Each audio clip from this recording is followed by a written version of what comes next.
Assalamualaikum warahmatullahi wabarakatuh. Alhamdulillahirabbil alamin wassalatu wassalamu ala asrofil anbiya'i wal mursalin wa ala alihi wa sahbihi rasulillah ya jemaah. Asyhadu an la ilaha illallah wa asyhadu anna Muhammadar Rasulullah. Allahumma salli ala sayyidina Muhammad wa ala ali sayyidina Muhammad. Rabbi shrah li sadri wa yassir li amri wahlul 'uqdatam min lisani yafqahu qawli. Shadaqallahul azim. Kenalkan, nama saya Putra Farinsyah, Prodi Manajemen Dakwah, mata kuliah Komunikasi Dakwah, dosen mengampu Ibu Farioli Tekwana.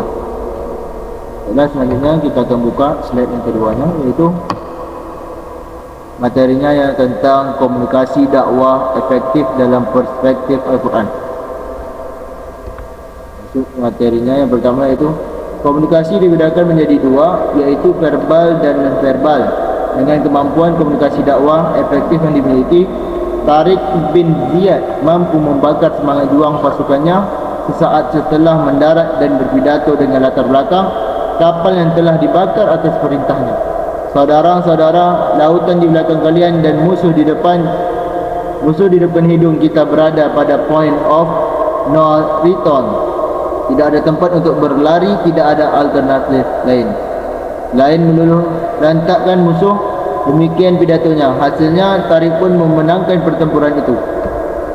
Selanjutnya kita masuk materi tentang paradigma komunikasi verbal efektif. Yang pertama yaitu komunikasi adalah proses penyampaian pesan oleh komunikator kepada komunikan melalui media yang menimbulkan efek tertentu. Pengertian tersebut mengidentifikasi unsur-unsur komunikasi, yakni komunikator, pesan, media, komunikan dan efek. Agar jalannya komunikasi berkualitas, maka diperlukan pendekatan komunikasi, yaitu pendekatan secara ontologis. Apa itu komunikasi? Secara aksiologis, bagaimana berlangsungnya komunikasi yang efektif, dan secara epistemologis, yaitu untuk apa komunikasi itu dilaksanakan.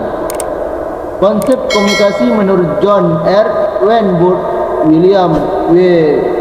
Wilmot dan Kenneth K. Sereno dan Edward M. Bodaken terbentuk menjadi tiga tipe. Yang pertama, searah, interaksi dan transaksi. Selanjutnya kita lanjut slide yang selanjutnya. Komunikasi verbal. Komunikasi verbal adalah komunikasi dengan menggunakan simbol-simbol yang mempunyai makna dan berlaku umum, seperti suara, tulisan atau gambar. Kemudian komunikasi nonverbal adalah kumpulan isyarat, gerak tubuh, intonasi suara, sikap dan sebagainya yang memungkinkan seseorang untuk berkomunikasi tanpa menggunakan kata-kata. Baiklah, selanjutnya kita lanjut tentang indikator komunikasi verbal efektif.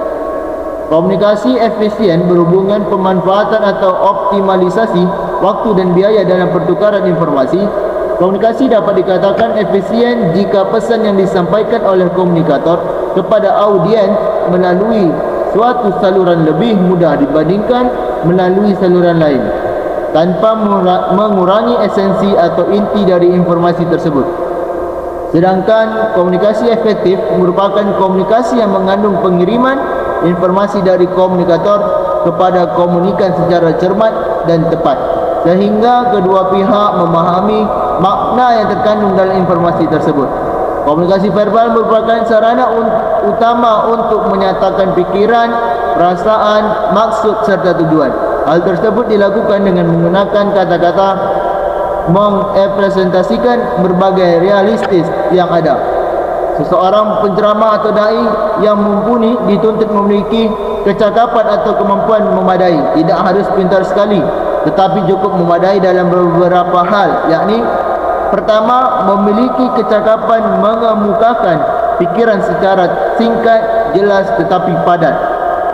Kedua, memiliki kecakapan mempertahankan pikiran atau pendapat dalam forum pertemuan yang bersifat dialogis atau komunikasi dua arah seperti dalam diskusi atau seminar. Dan yang ketiga, memiliki kemampuan mengkoordinasikan dan mengkomunikasikan secara tepat komunikasi verbal dan non-verbal dalam waktu yang bersamaan.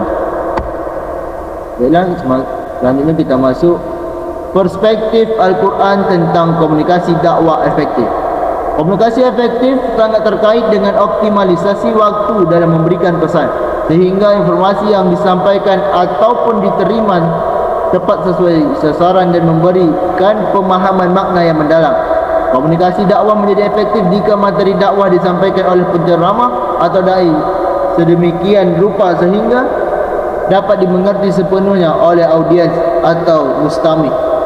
Komunikasi dakwah efektif menekankan kesesuaian pemahaman atau penceramah atau dai dengan audiens atau mustami'.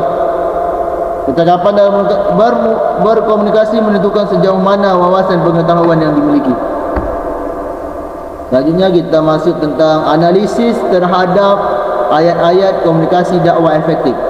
Banyak sekali tokoh agama yang muncul dalam melakukan dakwah secara qauli, artinya dakwah yang mereka lakukan sesuai dengan hakikat komunikasi, yaitu menyampaikan informasi dari satu pihak yang lainnya. Ketika seseorang komunikator atau dai itu matang secara spiritual, maka yang keluar dari lisannya adalah qaulan layyina, artinya ucapan yang lembut. Di dalam surah Toha ayat 20, yang dalam surah, artinya ucapan yang lembut terdapat di dalam surah Toha. Dalam tafsir Al-Qurtubi dijelaskan bahawa ayat ini merekomendasikan kepada penceramah atau dai untuk memberi peringatan dengan cara simpatik melalui ungkapan atau kata-kata yang baik dan lemah lembut lebih terhadap penguasa atau orang-orang yang berpangkat. Sedangkan kaulan ma'rufah, yakni ucapan yang dikenali hati, terdapat di dalam surah Al-Baqarah. Dalam tafsir Al-Marawi dijelaskan bahawa berbicara harus dengan ucapan yang menyejukkan hati, halus, baik dan sopan.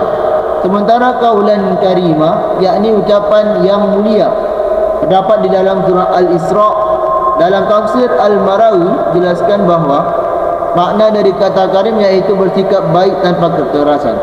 Searah dengan makna karim yang dapat memberi kesan dan pengaruh yang dalam, kaulan sadida, yakni ucapan yang tepat, terdapat di dalam surah Al-Ahzab. Menurut Ibnu Faris, sebagaimana dikutip oleh Quraisy Shihab, menunjukkan makna meruntuhkan sesuatu kemudian memperbaikinya. Memperkuat argumentasi yang telah dikemukakan di atas, Al-Quran juga menggunakan istilah kaulan maisura, yaitu kata-kata yang halus, berbudi dan menyenangkan bagi siapapun yang mendengarkannya. Itu tadi materi yang telah saya sampaikan. Mohon maaf jika ada kekurangan. Wabillahi taufiq wal hidayah. Wassalamualaikum warahmatullahi wabarakatuh.